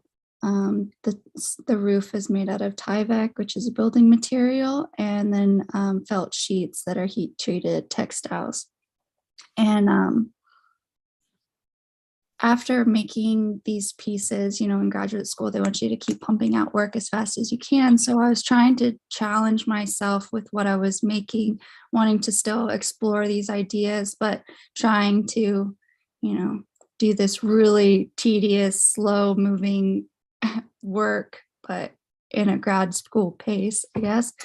And so the piece that was chosen for this siren was actually just a challenge for myself to see how many pieces I could make with only 7 days on each piece. So this piece took 7 days. My arm was pretty destroyed afterwards, but it was also kind of a middle ground between, or a transition between the house series to my next body of work, which is more about, shedding off the old and showing the pure newness underneath, or just trying to show how trauma would show up on the skin, and then how you can move on from that and use those experiences to make you stronger, that kind of thing. But this was kind of that surly phase in between where I'm just like feeling insecure, not knowing what I'm going to make next, also feeling pretty gross about what I've been thinking about for a year, and just thinking about how this is also around when Trump came into office too, with feeling about how women are just treated like a bunch of holes. And not feeling like we have a voice really, and that's a part of my anxiety and insecurities too, is like how I speak for myself. I don't want to do that, so I let my art do it for me, but also feeling insecure about how loud I am and able to get my thoughts across, because I think a lot of that was from that body of work too, where my dad's side of my family never believed me and the abuse that I had experienced. So that voice, I guess, is what I was trying to show in this piece, or lack thereof. My work after that, the house series, went more to hear what I was telling you about, shedding off the old and having the new, and ourselves as like different layers of onion. That transition to a reflection of all of the archetypes that I have embodied throughout my life. And so that was my most recent series of work. But then now so you can kind of see how things have progressed from like social anxiety to, where did that social anxiety come from? My abuse, where am I taking myself, and what have I learned from that, and how do I feel like I can help others with that work, to a reflection of my whole life and how we are connected through the archetypes that we play, and then now I'm taking a deeper dive into specific archetypes. The one that I am diving into first is thanks to the Elizabeth Green Shields Foundation grant. I was awarded last year, and they gave me that in order to do research into the wise and wild archetype and healers. So, you know, I want my work to help and heal other people as well as myself, but now I'm looking into the women that we look up to and think of as our healers. So I spent 10 weeks this year traveling to Korea, Nepal, Mongolia, the Philippines, and Papua New Guinea, sitting with and spending time with interviewing shaman women or grandmothers, all different types of healers that you might think of. And I'm not really sure exactly what that series is going to look like. It's going to be 5 to 7 figurative sculptures. But since I've been working a lot with life casting, I've been making life casts of the women that I seek as my healers or who I go to for advice, like my mother, my best friend, my mentor. So I know that that's my starting point. But I'm super excited to get started. I'm just in that stalling stage of like trying to get the confidence up to actually execute those ideas. And also my studio does not have heat, so that's a good reason to procrastinate. But yeah, I have time for questions if you have any, but other than that, I think that's my spiel. Thank you, Jess. And before we open the Q&A portion, so please start thinking about questions that you have for our speakers. Stacy, do you have some few words that you would like to say? You've been such a significant part of this exhibition.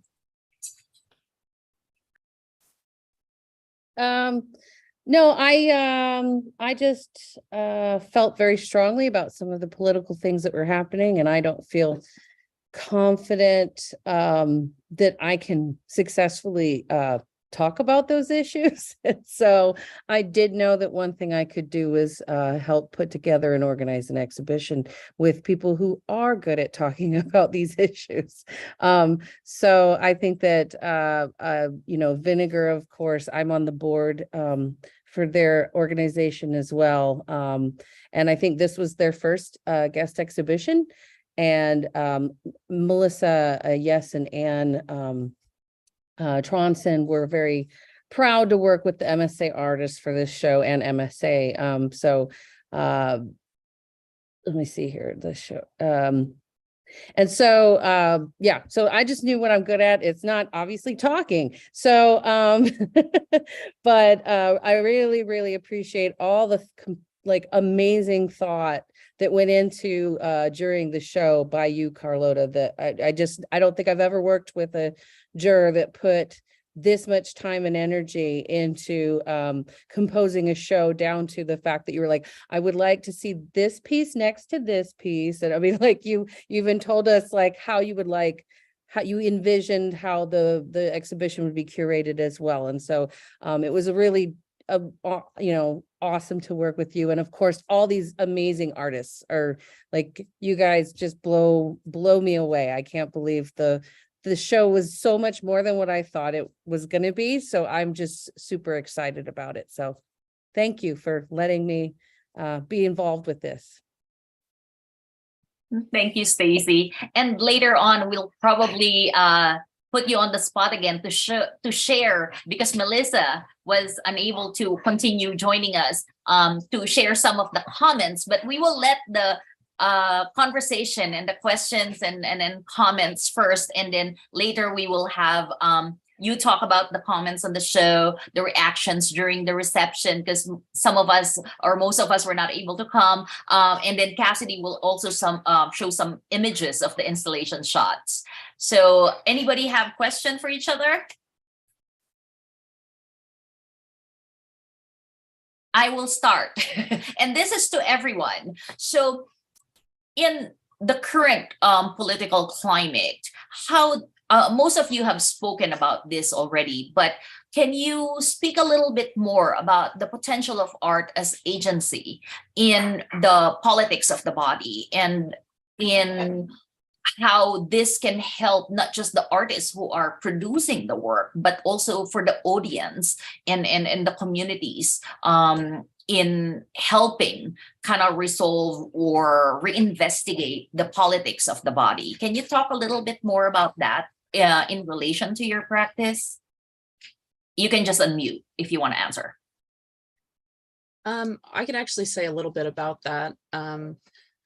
So something that I didn't really talk about when I was explaining my works earlier, and especially the Mavok project pieces that have this narrative connected to them, so much of that narrative is allegory for other things, but as a general whole, I think that this creative world building is in itself a form of activism, because if we can help people to believe in something that is fictional, right? If we can allow people this kind of escapist, like creative place where they can believe that things are real, even if they're not.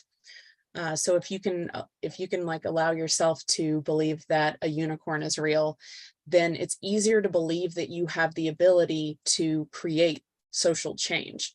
If something completely impossible is possible within your creative mind, then it really sets the stage for people being able to think that their voice matters, and that they have the ability to take autonomy back from from a country that's trying to take it all away. So that's a big part of my narrative body of work. I'll let somebody else talk. Thank you, Brooke. Anybody else who wants to rejoin her response? Can you expand on what you mean about politics of the body? Well, like the various policies affecting the body, the not just the actual politics that are in the election or with the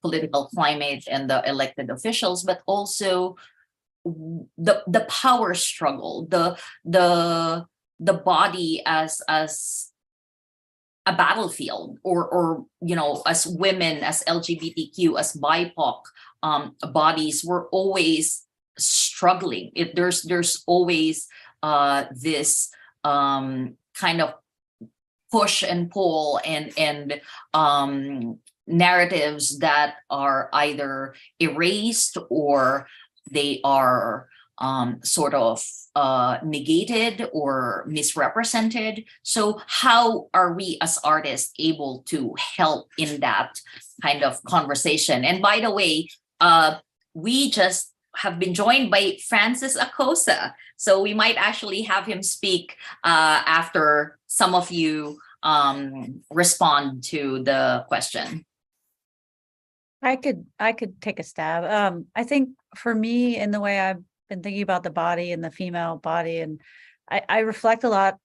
I have children. I have teens and tweens in my house, and I reflect on them and watching them figure out how to navigate the world, and especially as female and transgender children trying to navigate that world and find their place in it, and dealing with the amount of, I guess, toxic masculinity and all kinds of things that they have to deal with on a day-to-day basis. And I feel like in thinking about that, but also thinking about my own place as a woman within culture and how things are affecting me and how things have affected me throughout my life, and then making that work, I hope that I'm allowing other people to maybe resonate on that themselves, or feel seen in a way, I guess, or just that solidarity, but to make that work and to put that work out there and to create that idea of solidarity, and there's somebody else out there having these thoughts or these feelings, and then and hopefully that can help lead to, and not my work, inspire somebody necessarily, but that idea of solidarity, right? That we all have this common struggle, then that can help push somebody forward. And think about the impossible, like you were saying, how can we inspire others to think about how they can move forward? Like Brooke was saying, I think that's an amazing thought, so, and I feel a little bit of that. It's true for me as well. Thank you, Bags. Valerie, April, Nikki, Jess, before we give the floor to Francis, any last comments before we move to another topic? Yeah, I think that showing or sharing vulnerability and honest experience is something that can make people connect with it and maybe start a different conversation if they're not having it already, or at least like Bags said, definitely big thing is just making people feel seen, which we like to throw those words around a lot now, but it's not really, not sinking in really that much for people. But if they can have a visual that can make them feel something or feel connected to something, then I think that that's helpful, even if it's not like starting a big, splash or something. I feel that and growing up, I had a lot of shame around my body in many different ways as a woman, and I think I've transcended that for the most part, but it's taken me a long time. And what I'm trying to I think do in my work is kind of the essence of we're really all basically the same, and we hurt the same, we feel happy the same way, we love the same way, and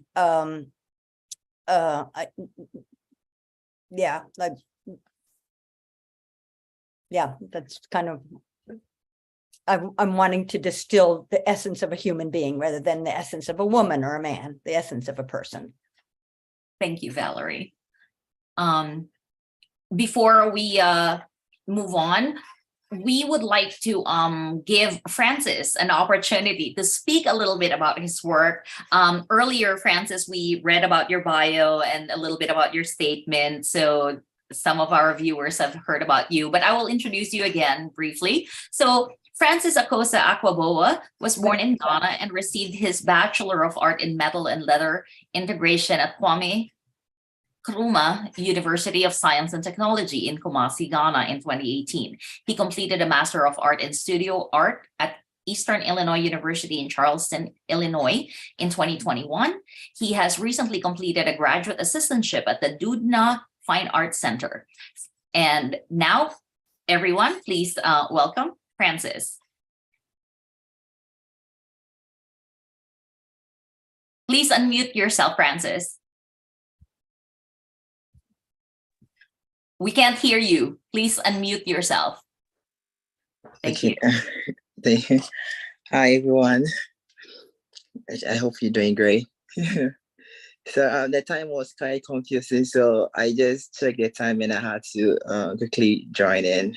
So sorry I'm being late. That's all. So okay, so basically my work now really is heading toward the unity among diversity in every environment I find myself into. So basically my current work I just did recently talks about the unity among diversity in the art space or even wherever I find myself. So basically from my especially from my background where I grew up, I realized we have over 6 tribes in Ghana, in the west part of Africa where I come from. Yeah, and then among these 6 tribes, we speak over 81 languages among ourselves. And irrespective of 81 languages we speak in, we all have this. Can you hear me? Okay. Yeah, so over 81 languages that we speak among ourselves, among these 6 ethnic tribes.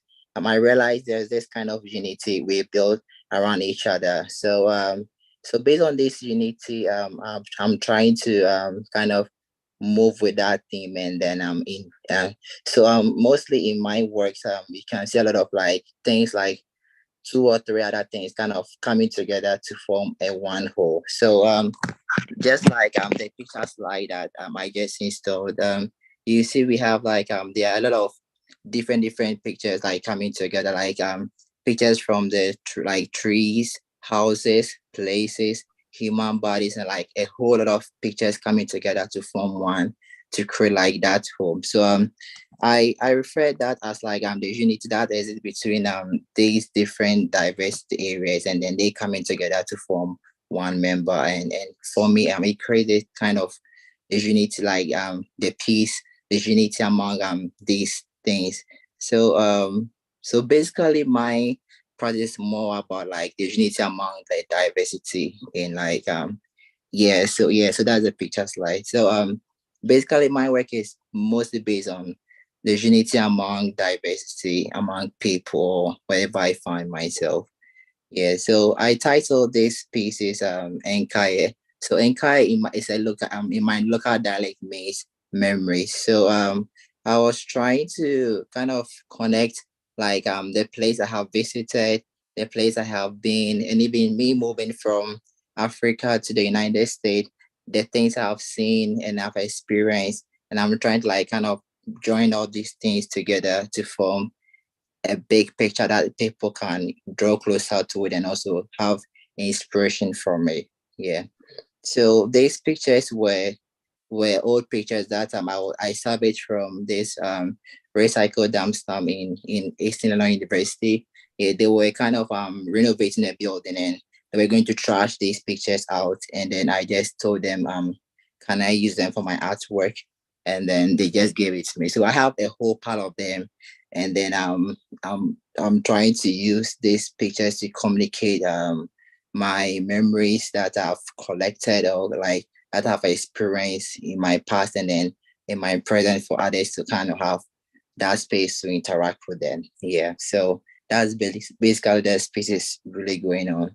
Like that's basically that is going on in this picture. So it's full of buildings, it's full of trees, it's full of insects, it's full of waterfalls, and it's full of everything like that comes in mind of artists. So whenever people approach to this piece, it kind of like you can see a memory, like a picture of something, and that will kind of trigger the person's memory kind of. So that, for instance, there's this waterfalls inside here. Yeah, there's this waterfall inside, and there's this plant inside.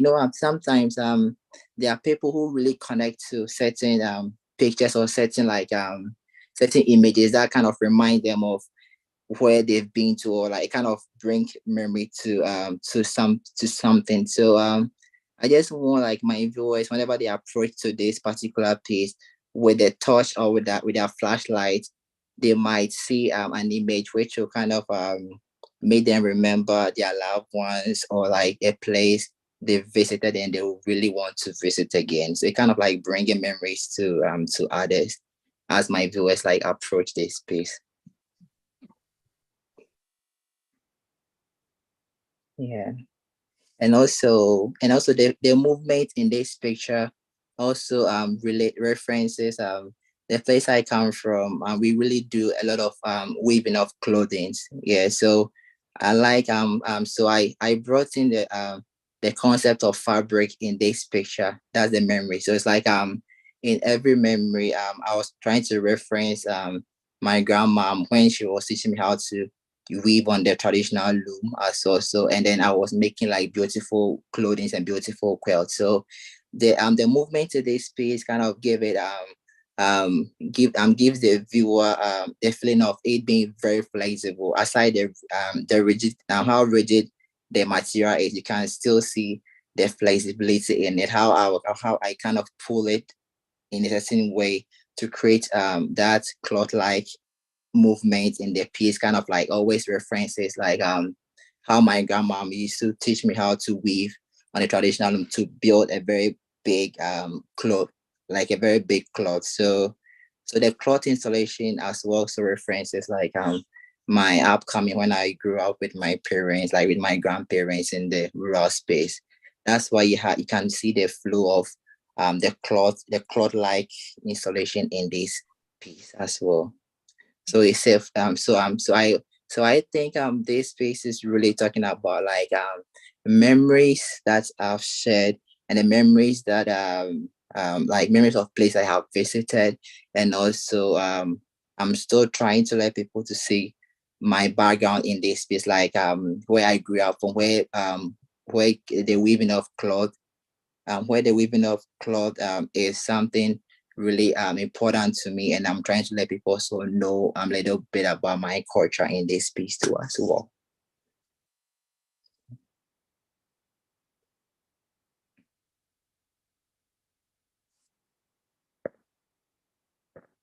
Okay, so is there any question?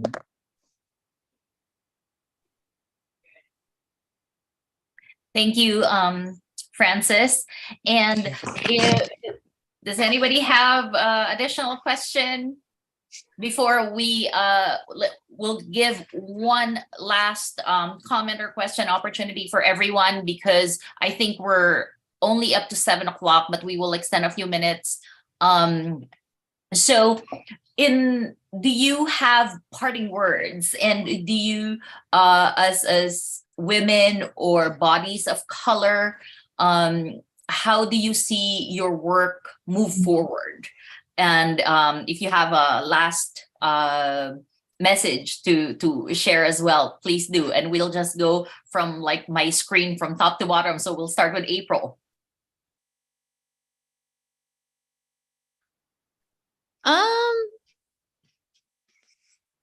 Let me think about that. Yeah, I would say like a comment for me. I am very thankful and honored that I was selected for this exhibition. I remember I drove down from Indianapolis to Birmingham, Alabama, and we just went straight to the galleys. And I remember when I walked in, I was I was like very happy when I was like shocked. I was like, everything just seems very like cohesive and really well put together. I was very happy how everything turned out.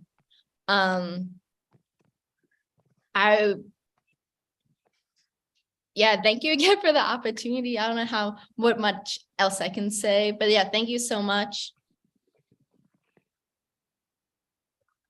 Thank you, April. Valerie, do you have a few words to part with us? Sure. I came to the opening and I was and I feel the same way as the young woman that just said. I walked in and I was kind of blown away by how beautiful it was. It was presented so beautifully, and it was it's obviously a very small gallery, but it looked like everything was where it was supposed to be.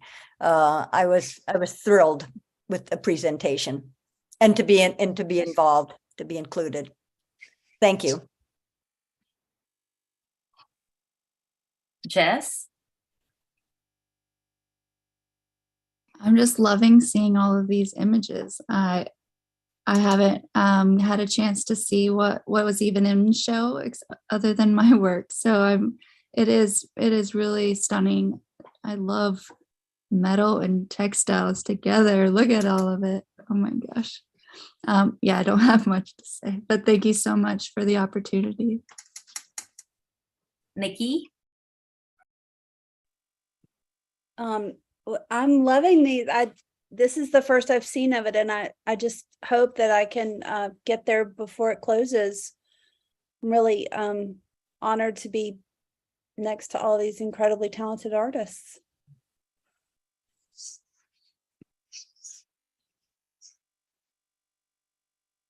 Brooke? Yeah, I mean, same sentiments. I feel really thrilled to be alongside, like, you guys are amazing. This was so great to hear everyone talk about their work and really be able to see so much of this work. I've only seen a few images so far, so this is really amazing. And I also hope I get to come down there before it closes. I would love a closing reception. But yeah, I would say, I guess, like that my work in the future, I'm going to continue with the MVOC project and trying to grow that more and more. And I'm also thinking more about biomaterials in my artwork because I already cultivate SCOBY, and considering like, what does it mean to feed the material that you make your art out of, to care for it and keep it warm and safe and keep pests away from it. There's a lot that goes into it. And right now it doesn't necessarily feel like it's collaborative, but I really want to play with the idea of what does it mean to use these biological materials in a more collaborative way. So I think that'll really continue like adding to these ideas of like autonomy within my work. So yeah, I'm really excited to see what you guys do in the future, and hopefully I'll get to come down and see the show. Thank you again. I just wanted to say one other thing, in that I feel that the combination of materials and there was a very tactile sense to the whole show, and the glass in relationship to the to the fiber on the wall and the hanging. It was a feast for the eyes, the show. Bags? Yeah, I too am just loving seeing all these images. I haven't gotten to Birmingham yet, but I hope I get there before the closing, which has already been said so many times, but it looks wonderful. Karlota, thank you for all of your work and your care and putting the show together, and Stacy for all of your care and hanging, and Melissa for your support and all that you've done. And I feel really inspired after listening to all you guys, and I'm just really pleased to be a part of the exhibition, and looking forward to seeing where everybody goes next, and seeing where I go next for that matter. So anyway, thank you. Thank you, Embattled Bodies artists. This exhibit would not have been made possible without your amazing, inspiring work. Please continue being wonderful and marvelous and powerful. Thank you for providing visual narratives and voices to some of the unheard bodies and sentiments out there. Cassidy and Stacy, do we have some information about MSA that we would like to share before we end this event?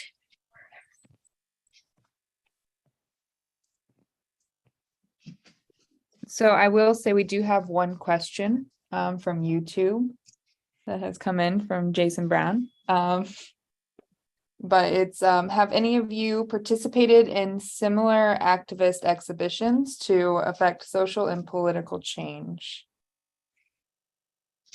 No.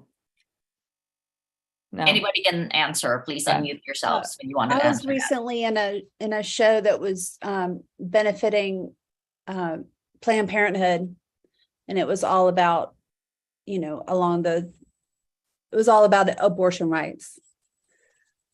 So definitely in the same vein as this one.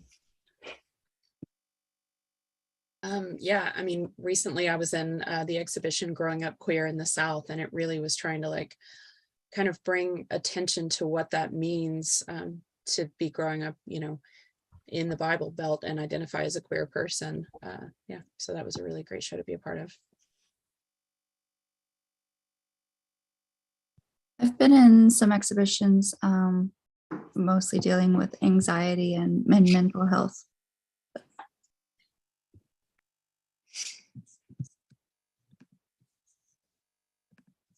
I've made a few small commissions for donations that were auctioned off for a couple small galleries in the city, mainly for abortion rights.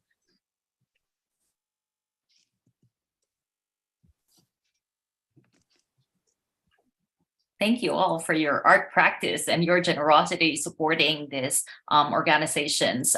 Speaking of political art, there is actually an annual event that we organize here at ETSU. It's called the Fletcher Exhibition, politically and socially relevant art. It's an annual show at the Rees Museum. It's an international juried exhibit. So if you are interested, please look at it. It's called the Fletcher Exhibit. And the Slocum galleries are always reviewing proposals. We just finished the December 1 deadline, and so it will be for next one. But we always appreciate curatorial works and solo exhibition proposals from artists who are BIPOC, LGBTQ, Appalachian, minority, and men and white, everybody who are making innovative and significant work out there. So you can look at Slocum Galleries if you are interested. And I'm sure Vinegar projects will be excited to have some of your work again in the future. So if they have a call, just look at their website. And MSA is always encouraging new memberships. So if you all are members of the Mid-South Sculpture Alliance, but please encourage your students, your network, your friends, your other artists, colleagues who are in the sculpture area to join MSA. There's a lot of opportunities. We also have a lot of scholarship opportunities for students. So please visit our Mid-South Sculpture Alliance website. And so if there's nothing else, Stacy, last one, our chair for the for the committee. Actually, you can promote our conference because you are now the chair for our next year's conference, right? Yes. Sorry, my heater is going off in the background, so hopefully you guys don't hear it. But yes, we are starting to plan for November of 2024, where we will have UAB, University of Alabama at Birmingham, as well as Birmingham, Alabama local artists will be hosting the next conference, the next Mid-South Sculpture Alliance conference. So please be sure to check. We'll have more information about that coming up on our newsletters and on our website, midsouthsculpture.org. And then once again, too, Vinegar, Melissa can't, she had like 10% on her battery, on her phone battery left, but I did want to point out that they are an artist-run, woman-led, nonprofit contemporary art gallery, and they are definitely champions for artists, and they facilitate the creation of experience in contemporary art, infusing it into communities to support, challenge, and enrich our collective consciousness. And they do show, actually, I think they show more artists outside of Birmingham than they do Birmingham artists, because they're trying to bring some more views on things and different artists into our community. So they also have interesting things like some of their programs. They have, they've had in the past their SHAPE residency, which was a virtual residency program. So I encourage you guys all to check that out as well. And their website is vinegarprojects.org. So yes, so thank you so much. Thank you, Stacy. So we want to conclude our event tonight. Again, we thank all our artists and also the people who are watching the YouTube stream live. So thank you for staying with us and being patient with some of the technical difficulties. We also want to invite you all. In 2023, we will have our MSA Confab in Oklahoma. So please try to make it for that one, and then prepare for the 2024 MSA conference in Alabama, as Stacy has advertised. So again, thank you all. We appreciate you. We appreciate MSA and Vinegar Projects for having this exhibition, and all the artists who are part of the show and those who have submitted, and continue inspiring everyone. Thank you all. Thank you, Karlota.